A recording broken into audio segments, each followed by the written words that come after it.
want to hear, I never want to hear that a black person can't have self-determination because a white person won't allow it.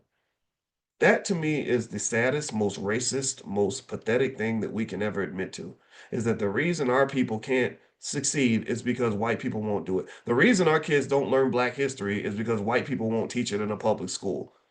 Teach your own damn kids.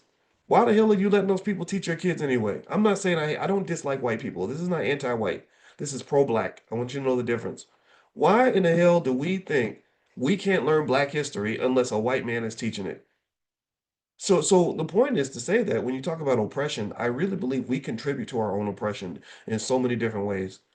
And the problem is that there's a contingent of us that's just not even ready for that conversation because you're overly invested in this idea that your progress is going to be determined by whether or not white people decide to be nice to you. That your financial security will only exist if they decide to hire you and keep you on the payroll. That the only way you can be happy or raise successful children is if they allow it and they support it. The only way you can learn is if they open the door for you. And none of these things are true. None of these things are true. None of these things are true. So again, circling back to that video about the poor lady with who's in all this anxiety because she lost her job at Burger King and she's raising the kids.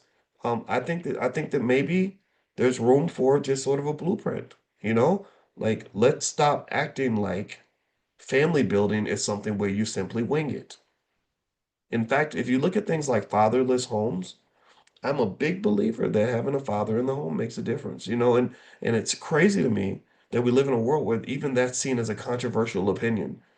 And I'm like, well, I get it. Now I understand why I get so much pushback. It's because most people don't even have that anymore.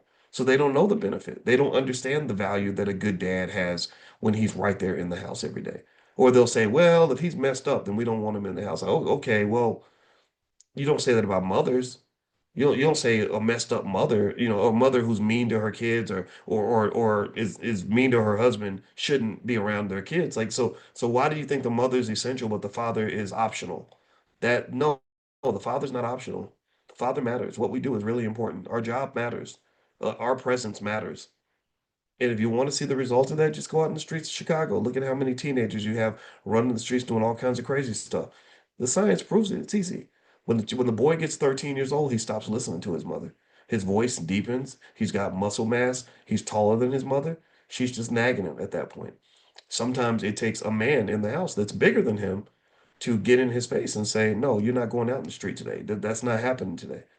And it's insane to me that we've forgotten that. But you can go watch old episodes of Good Times and you realize how important James was. Anybody remember that? How important the James was in Good Times? How it felt when JJ would get out of line and his daddy would get in his face, or his daddy would protect him, or his daddy would protect Thelma. Like that father role was really important. And shout out to the sister who played on Good Times. Give me her, put her name in the chat. I forgot her name. The mother. She played Florida Evans.